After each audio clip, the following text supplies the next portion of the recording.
Hello, everyone. Welcome back to the Quantum Carnival on Mysticalista TV. I am Calista, and this podcast is where I document my experiments in reality creation. I am 30 years old, or as I like to think of it, Calista 3.0. I have been 30 for a while. I'm actually almost 31. And so I wanted to document this Calista 3.0 operating system, or in other words, my life principles, words to live by in this journey of consciousness here on Earth. I previously co-created the podcast Brainwash Yourself. We put out 91 episodes and we brainwashed ourselves. This Calista 3.0 version of myself is self-brainwashed. I wanted to share these life principles and words to live by with you because they have led me to this experience of consciousness that I have now, which so far I've found to be sustainably fulfilling, confidence building, and successful. Basically, I just hope this helps you and that some of these principles or words to live by resonate with you like they have with me. I want to keep this short. This might be just a part one. I have a list written down in my notebook, so I'm just going to see how far I get.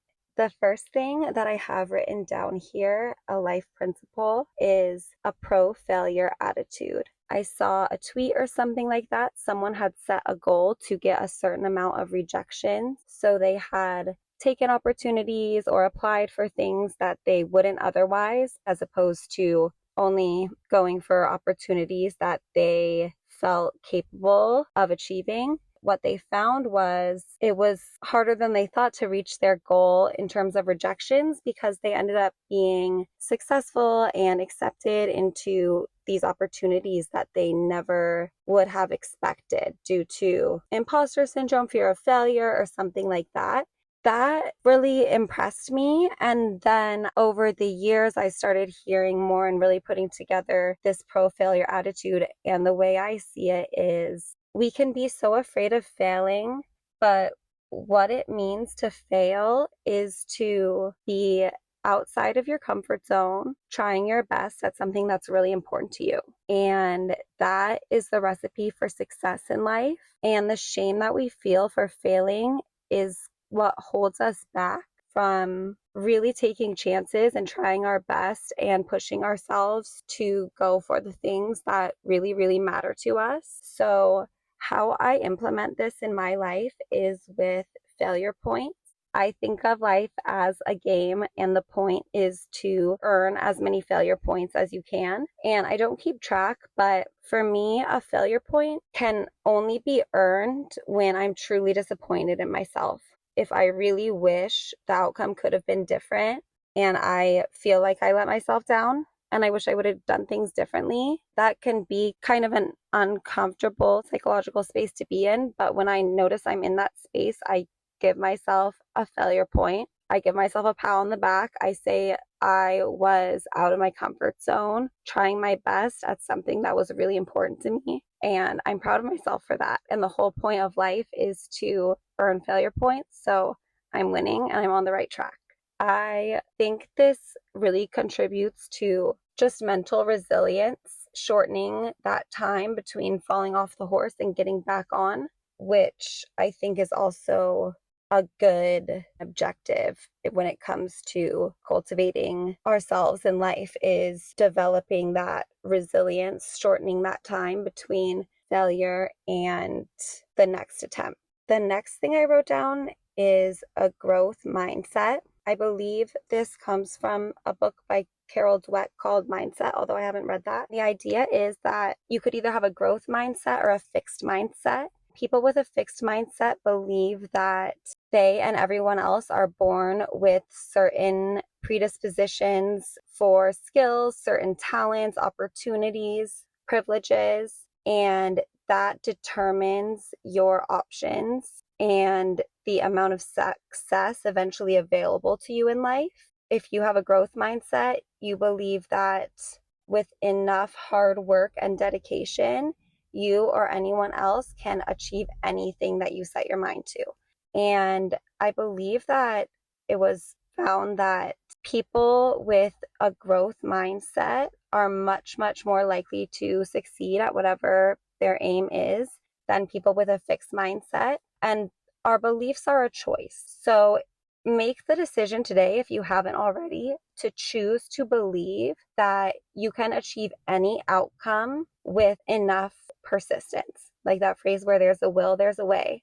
That will prevent you from limiting yourself the way that a fixed mindset would if you were to think that because of your past or certain external circumstances, you are limited in your potential outcomes and possibilities. You do not want to choose to believe that because it will hinder you. So I have cultivated a growth mindset to believe that with persistence, I can achieve absolutely anything. Where there's a will, there's a way. Never give up. Always look again. If you want something, then it's possible. Be patient. The only thing that is standing between you and that outcome is if you give up. So don't. Where there's a will, there's a way is some words that I definitely live by, as well as it's always you and you. This is something my Kundalini teacher, Barbie Kylie, would say. And this is so multifaceted. There is a metaphysical lens to this. In terms of metaphysics, it has benefited me to evaluate my own beliefs about reality and life. What are my actual values? I think it's really important to reflect on what your values really are and what your beliefs really are in terms of how you think this life works. Some of this has been codified elsewhere. Things like systems of ethics or metaphysical belief systems are easily going to be a whole video in and of themselves. Some codified systems of ethics that I really resonate with and would put under my umbrella of life principles, words to live by, these systems that have really influenced me in a beneficial way. The laws of Ma'at from ancient Egypt, ancient Egyptian goddess Ma'at. Look those up.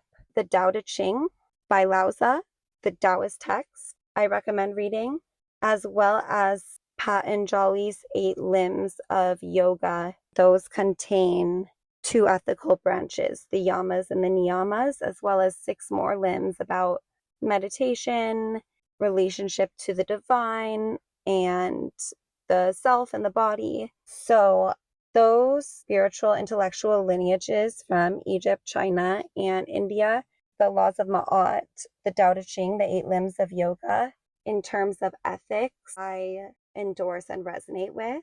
In terms of codified systems of metaphysical reality that I endorse and resonate with, you can check out the first episode of this podcast, Welcome to the Quantum Carnival. I describe the holofractographic unified field theory of quantum physics. There's also an episode of Divine Rising New Earth, my podcast that I currently co-create with Annika about the collective ascension. We did a episode analyzing the esoteric text by Carl Jung, 7 Sermons to the Dead, that paints a picture of metaphysical reality that I endorse and resonate with, as well as the Femme and Flow podcast. You can find that on YouTube. That's where I listen to it. Kylie, who creates that podcast, does an amazing job of explaining the metaphysical structure of our reality. And I highly recommend and resonate with the picture that she paints on her podcast. So Carl Jung, 7 Sermons to the Dead, holofractographic unified field theory of quantum physics, which you can learn about on the previous episode of this podcast, as well as the Femme and Flow podcast on YouTube, are these codified systems of metaphysical reality that I resonate with and endorse. And so reflect for yourself on your values, what you think is actually going on in reality, and what you think a good life actually is. that's really important. This idea of know thyself, so that you can feel that you are actually living up to your own values in accordance with the way that things actually work in your reality. So that's something I highly recommend as a principle, is knowing thyself for that reason. And then if you are familiar with the holofractographic unified field theory, it's always you, and you takes on a whole other meaning, where everything in this world is a reflection of you. Everyone is so unique. There's no one like you. That's another key truth in my eyes. Your experience will always reflect yourself back to you. I wrote heal first, you first, self-love and forgiveness first. There's this idea of you can't pour from an empty cup.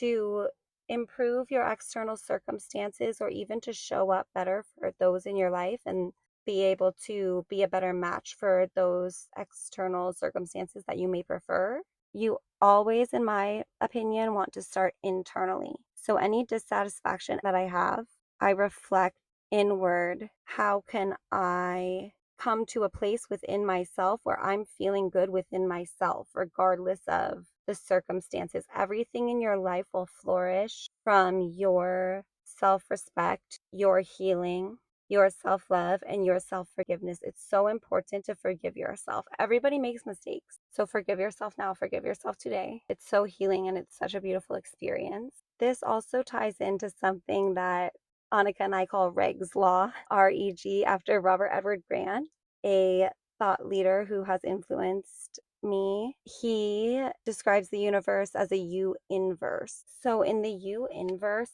anything that you judge in the external world is a reflection of something in your shadow. So something that you're not willing to see about yourself in some way. And this can be nuanced and take many forms, but we call it Reg's Law, that what you judge in the external is in your shadow. This is definitely a principle I live by, which ties into the previous point, where any dissatisfaction that I have, I reflect inward to explore my shadow and bring into awareness what it is within me that makes this circumstance so challenging. Why does this circumstance have to be bad and wrong for me? What's wrong with this circumstance not being bad and wrong? A lot of time we might just, for example, be making someone bad and wrong in our reality for a certain pressure that they're putting on us, but it's because we feel that we would be bad and wrong to set a boundary, or to not want to do what they wish that we would. And so we make them bad and wrong for wanting that of us in the first place, when the fact is, it's okay for them to want us to do something, and it's okay for us not to want to do that, and everything's fine and no one's bad and wrong. But if we're not comfortable because of past experiences, being honest, asserting a boundary, then we're not going to be comfortable being asked to do things that we don't want to do. And our shadow is going to want to project and say that person asking that of us shouldn't be asking us in the first place. But that's not an effective posture towards life, because we can't control other people's actions at the end of the day, and it's a bit oppressive to try. It's a beautiful and empowering experience to reflect within and cultivate that skill, for example, of speaking up and setting the boundary, respectfully expressing your wants and needs in a way that can deepen the relationship through honesty, and set a precedent for the request that you are comfortable meeting, and so on. This is all tied into it's always you and you, and knowing thyself. Everyone is so unique, and you are the one who is the expert on you. There's not going to be anyone else who's the blueprint for you, and there's not going to be anyone else who can live your life for you. You are the one who has the assignment to self-reflect and live accordingly. Okay, my camera died. I think this is a good place to leave it, and I will definitely be back for a part 2. So thank you so much to everyone who joined for this episode of the Quantum Carnival on Mysticalista TV. I'm Calista, and until next time, be blessed.